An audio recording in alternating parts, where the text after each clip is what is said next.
guys, and welcome back to Phantasy Star Online 2 New Genesis.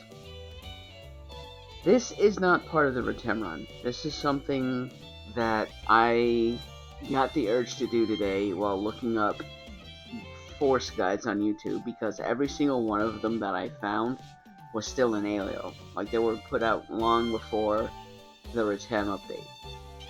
And I haven't played all of the classes since the Retem update, but I think Force might have been the one that got like the most changes to its build. I don't know about that, because Force isn't the only class that uses magic. There's also Attacker, there's Balancer if you play the Cringer weapon. But honestly, I still have that Soaring Blade loyalty. I'll still love me some dual wielding, but Force has really become my new favorite class, so to speak. And the story behind that is that the second, well, honestly before Retem drop even, and I think I told this already, but just bear with me. Before Retem drop, I realized I wanted to do a series on it on my channel, just kind of show off all the content. So, in order to keep up with Blackhounds, because they were crazy about wanting to get to level 5 ASAP. Sorry, 35. Level 35 ASAP. And do all the, like, in-game content for Retem. In order to keep up with them, I had to play as one of my other characters so I could save Terashi for the Retem run. So, as you can see, Keiko's level 33. She's not 35. She's not at 35 yet. But I haven't really been playing a lot of this game. I've been playing a lot of other games.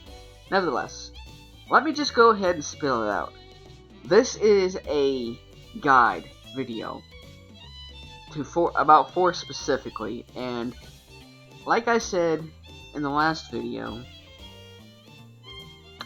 let me just point this out real quick. I just said I liked somebody's character build, it's nothing special. I did not think I would ever want to make a guide video on New Genesis, because I don't know everything about this game. I'm subscribed to people who, well, to one person specifically, but I'm not going to name names, who knows this game far better than I do. And most of that is just, they check the website, they check all the, information sources for this game. They pay attention. Not that I don't, but, I'm not, they put a lot of work into their research and stuff, and, like, I just kind of want to go by what I feel from playing the game itself. Like, a more natural, I guess, even if it's not completely informative, a more natural look into the workings of the game. From, like, the perspective of somebody who, I guess, plays this game kind of casually, even though it's, like, my favorite MMO and the only one I really play. Like, I'm not gonna do this, actually. Anyway, let's just get into this. So, really wish I could get Keiko some pants, but they're just not a lot of those. Not a lot of those for the Type 2 body that have, modest tops to go with them, because this game was designed for, I'm just not going to talk about that. So let's not talk to you. Let's go to the class counter, because before we can talk about the meat and potatoes of this video that I wanted to talk about, we need to go over a few things first. So, first off, I only ever use rods with Force. I tried Talus back in PSO2 and I didn't like it. And I'm aware that Talus is a lot different in New Genesis than it was in base PSO2. I have, like I said, I watched some Force guide videos, so I've noticed Talus is like its own brand new thing. It's almost nothing like what it was in base PSO2. That said, though, Rod has always just felt more natural to me. I honestly think that I should try Talus out at some point, but like Terashi has like 3 million on him from what I saved up during the road to Retem, and Keiko's like got 1.5 million, or did before I deposited it. But yeah, I don't have a lot of money on New Genesis, and that's because up to this point I've been a new player. I'm thinking about buying premium with tax returns, but that's a few months down the road. But yeah, I recognize that Talus is a completely different beast from what it was in base PSO2, and I do want to try it out at some point, but I haven't yet. So you're only going to be seeing me use the rod for this video. Thanks for stopping by. But the reason I came to the class counter is, of course, before we can talk about the techniques, we have to talk about the skills. So, as you can see, I haven't touched any of the Talus skills. But I've got all of the rod skills, I've got photon flare and its related skills, I've got all of the element related skills except for fire, because, and I can't honestly fathom why Sega did this, but fire does not have a skill related to it, and that's unfortunate. I think they could have done some really cool stuff with that if they did. Maybe they will somewhere down the line. Honestly, if we get another survey going, I might mention that. Even if we do, that's probably going to be a long ways down the road, because we just had one prior to the Tem's release. So, we also have, PP conversions maxed out. We got all this stuff over here. We got, and I've got like 6 points in PP recovery boost, just because I didn't want to put any points into Talus. So, I have like 30 skill points put into this character. 20 from Alio, 10 from her 10, because that's all that's out so far. But I've done all the cocoons and all the training, so I have all the points. So, there's not really a whole lot for me to talk about this. Photon Blare boosts your max PP and the potency of your moves. Rod increases the amount of photon points you get from actually, I think that just boosts. Yeah, I think this just boosts natural PP generation. You have this, which is you parry, which is a thing that I really like about Rod that I don't think Talus has. And you can you get like a bonus attack with your spells, and then you have a bullet which you can just shoot non-elemental bullets from your rod, still having to get up close and personal. And then you can maintain your charge while moving around. And this is something I didn't realize I had. Using a technique while guarding with a weapon action or successfully dodging with a sidestep will make you invulnerable for a while. Okay, I mean that kind of makes sense. It's not something I realized I had. So the new technique is the technique domination, which is just increases damage dealt with by techniques to downed enemies. Which is why I have Keiko set as a bouncer subclass, because bouncer increases either physical or elemental decline depending on whether you're using melee or ranged attacks or if you're using elemental techniques. Keiko's bouncer skill list is kind of a bit messed up just because I didn't want to put any points into weapon skills, because she's not attacking with bouncer weapons. So I kind of gave her physical decline just because I needed to put the points somewhere. And she still has 4 points to use, but I don't know. I kind of gave her what I thought would help her battle power, even though she already has these skills on her force. She doesn't need this, and this is a main class only skill, and this is a main class only skill. Yeah, I was really hurting to get her battle power up in the early days of Retem. So the main things I want to talk about, I guess, are the elemental skills, because techniques are the main thing I want to go over in this video because of the 3 new ones, and things about the old ones that I guess I didn't really know. I basically had Bard a down pat, and Foe didn't really do anything. So, you know what, instead of talking about it here, let me just show you the techniques, and we can talk about it from there. Now, one of the biggest things that I can tell you about technique that I don't really feel like anybody's discussed, but you see these little trash mobs with weak-ass stuff. That really doesn't matter. You can just cast any skill on them. It doesn't really affect your damage in this game. Maybe it does, but only by a little bit, so it doesn't really matter. But I feel like it doesn't. I'm pretty sure elemental weakness only affects down states, like elemental downs. And the thing about these trash mobs is that they don't have enough HP to go into a down state. Go kill them before they can get them into down state. So the technique you use on these guys, it just doesn't matter. And I'm saying that while hitting lightning weak mobs with lightning techniques, but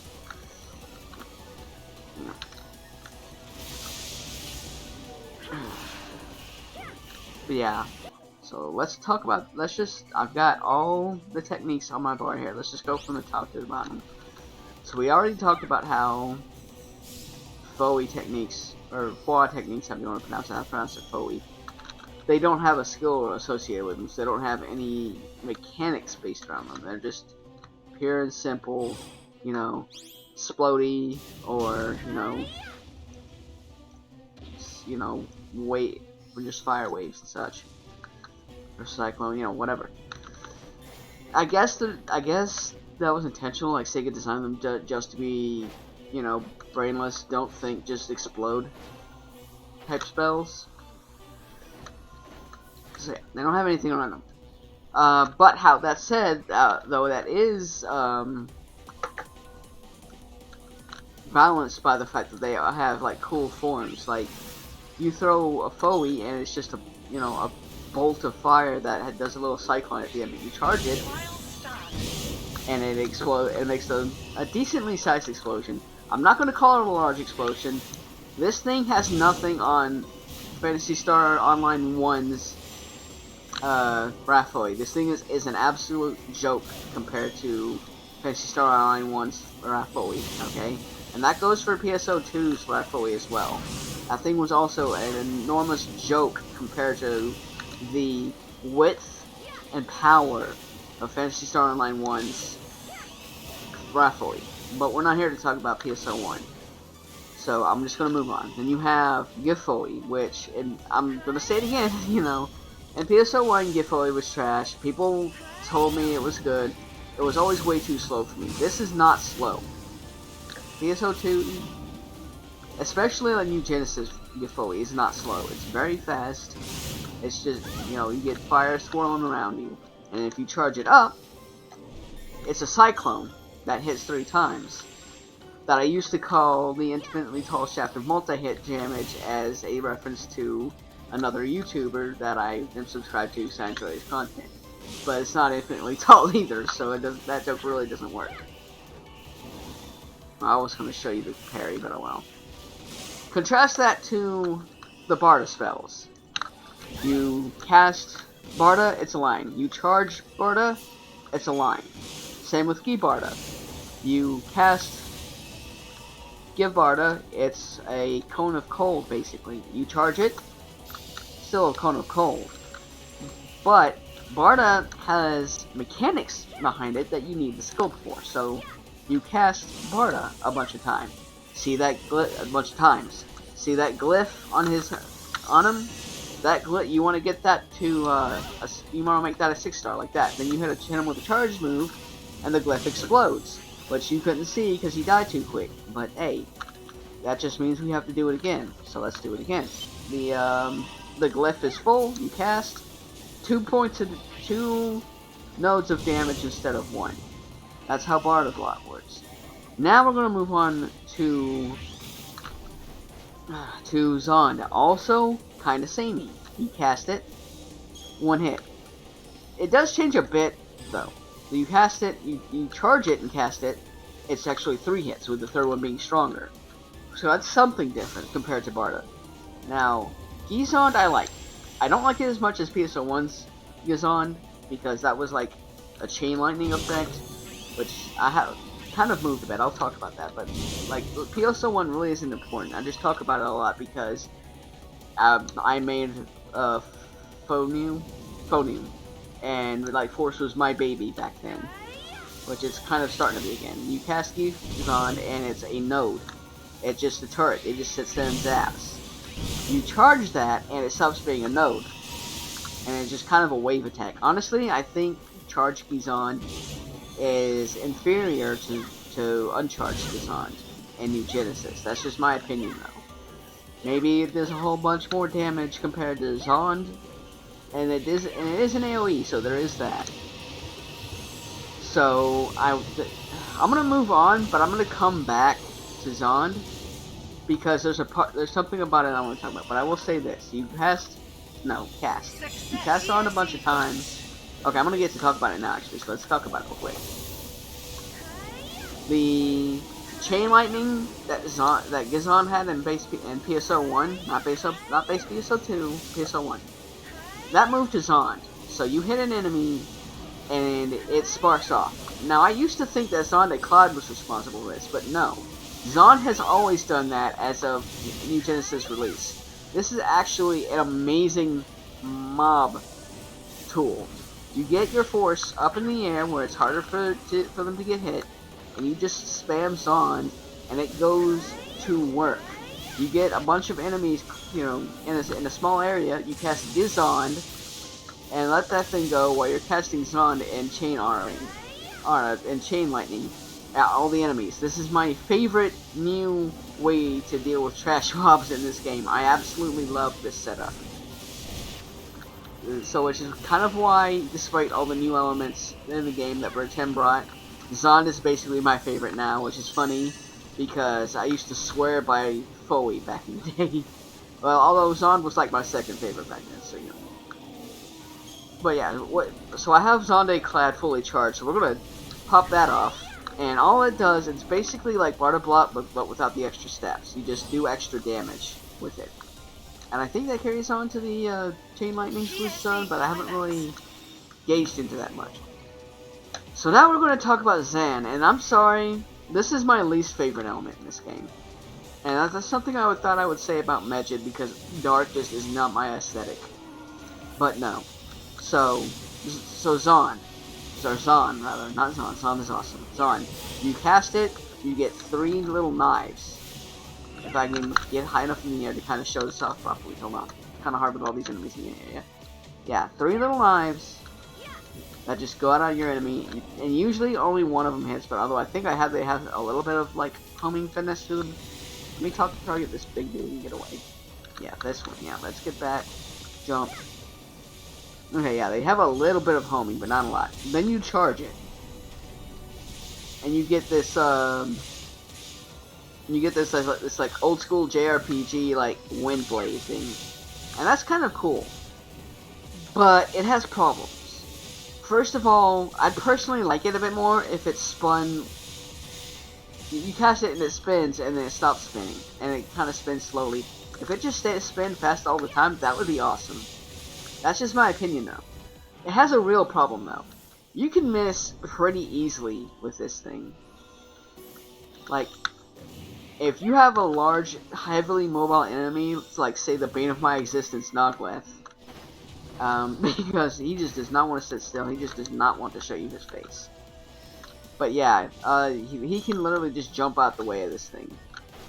And then you have Gizon, which, honestly, just feels uninspired. It's just, like, gonna be kind of hard to see from this high up, but this will be the best way to kind of show off, I guess.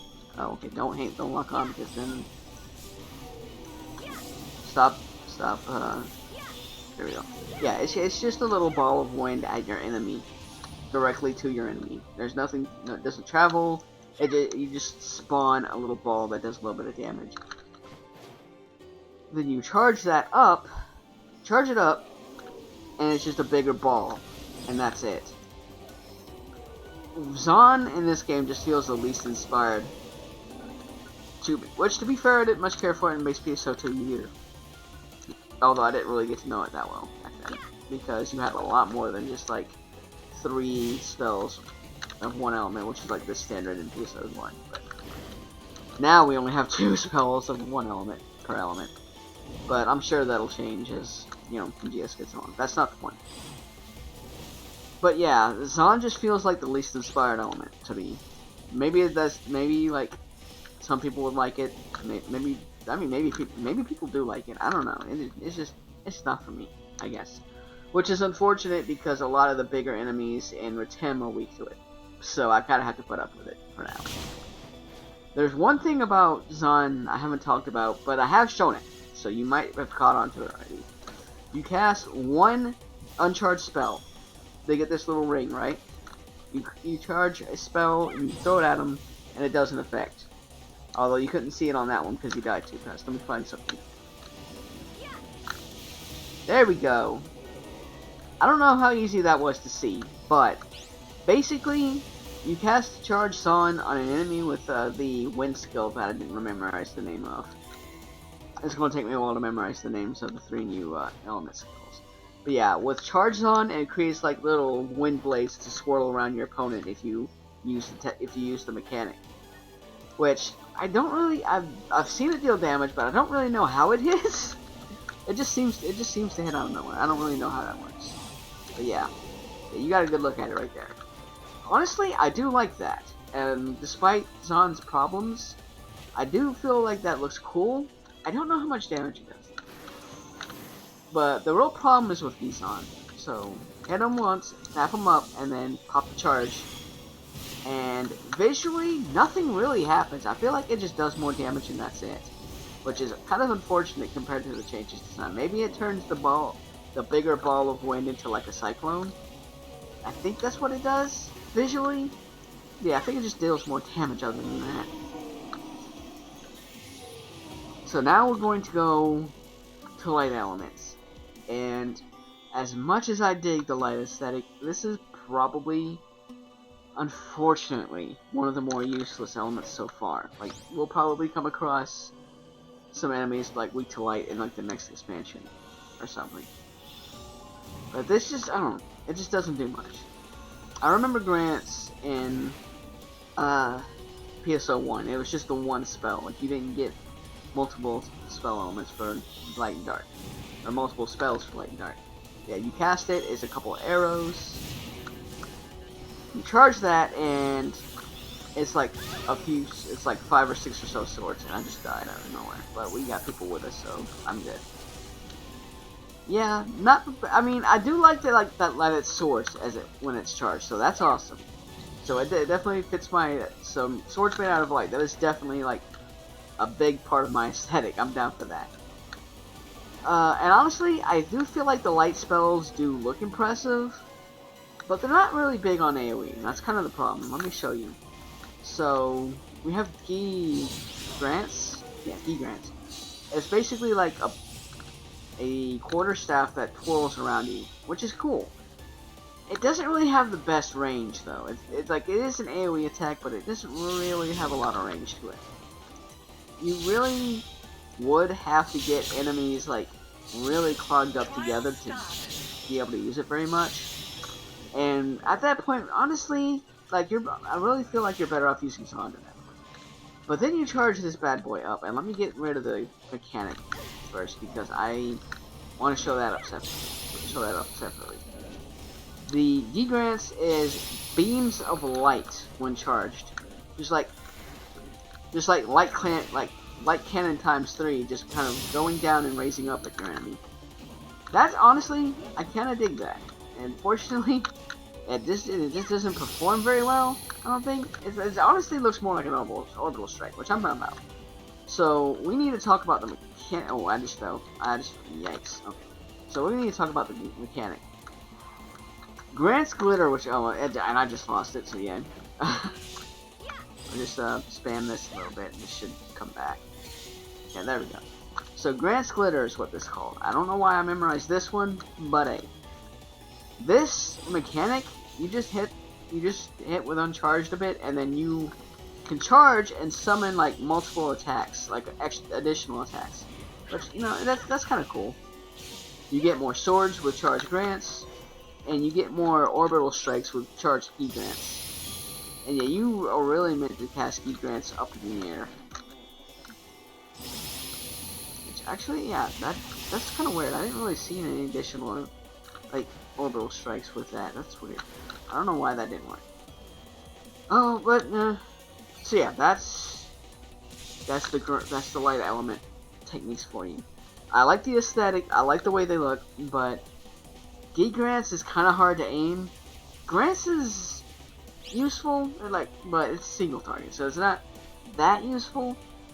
Yeah, Grants is more form than function, from what I've seen of it so far.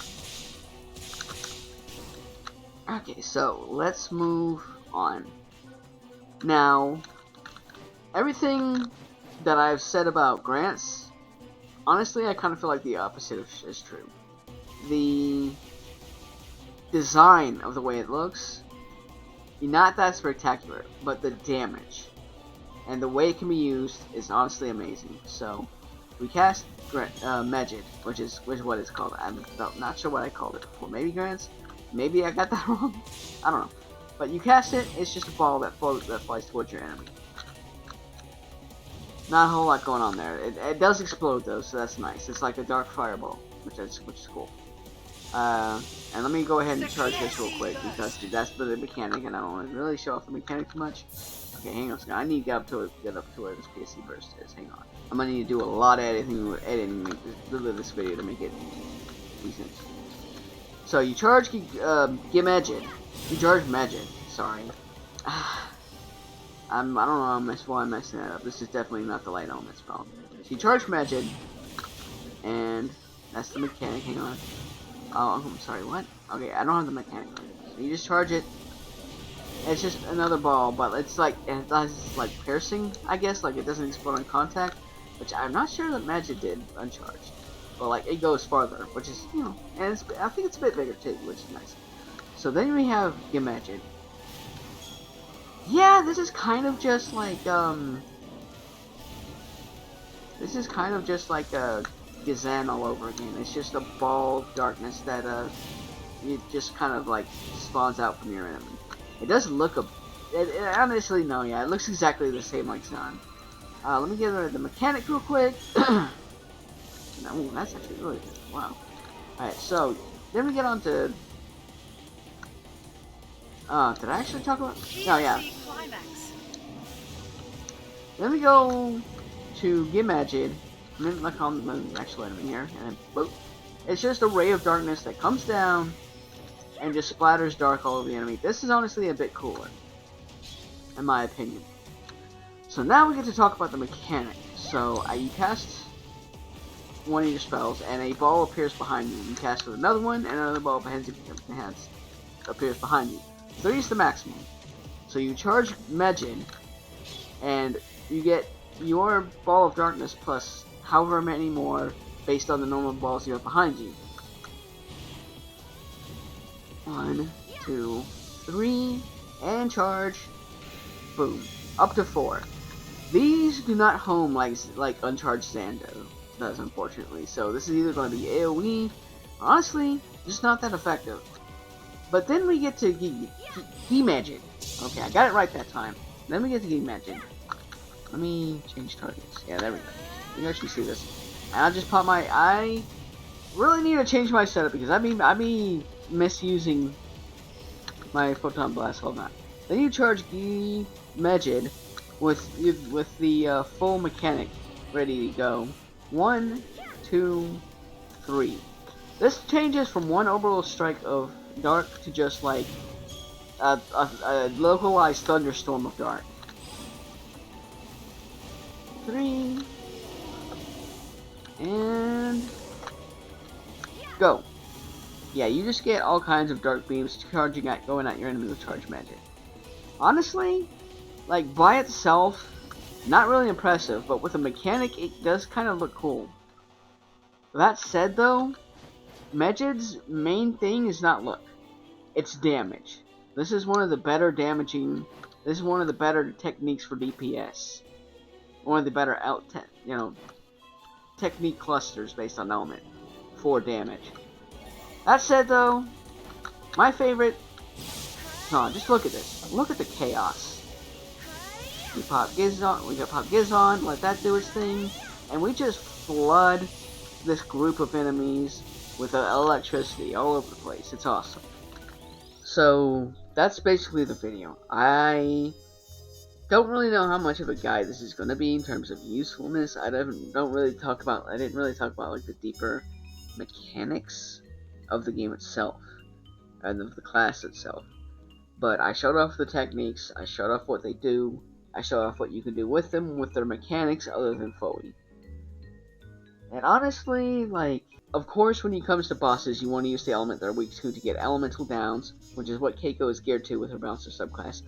And I'm gonna be honest with you, I have started to get tempted to go Gunner and focus on PP regeneration because I'm one of those types of spellcasters that just wants to be flinging spells and doing absolutely nothing else but flinging spells. So having to stop and swing my rod around, which she does have one, But I have weapon cheating on her, so it just looks like she's like throwing stuff with her bare hands.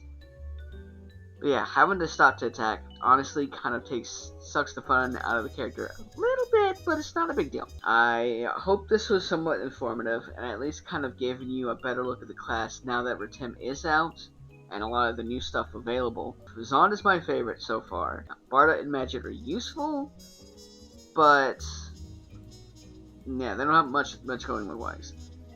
Foe and Grants look awesome, but they don't really bring a whole lot to the table in terms of versatility, in my opinion. There are elements that do what they do better, in my opinion. And Zon is just boring, in my opinion. The Rod has a counter. You press weapon action, and it kind of makes his force field for a split second. And I've shown that. I've shown what it does. You have the elemental bullet, I think it was, where if you parry a move, you cast the technique, and these two little balls kind of come out. That balls of elements, of energy, elemental energy, based on the element you're casting, come out and deal additional damage. Hit more times. There's not really a whole lot more to talk about that I know of. I'm sure somebody can and probably eventually will make a better guide than this at some point, but there are no guides to Force post Retem's release. So even though I don't really think I'm good at guides, and I don't really want this channel to be about educational, I want this to be more entertainment based, I saw an opportunity and I felt like I wanted to get this out even though this isn't my normal stick. But that's really all I think I can show off with this video. So that's going to do it for today. If you got to this point in the video, it means the world to me. We're playing some Dark Souls Simulator tomorrow. And I am trying to find something else to do so that I can do like one episode of Dark Souls Simulator, you know, on Tuesday night, and one video of something else Minecraft related. Like if I can get on a server that has other YouTubers on it, that'd be amazing. It's been rough going trying to find something like that would work though, because I'm a small content creator and I can really only work with some other small content creators. And you think big YouTube content creators are flaky? Oh boy. It's been kind of a nightmare, but I'm still working on it. Whatever I end up uploading tomorrow, it will at least be one episode of Dark Souls Simulator, so I hope to see you then. Farewell.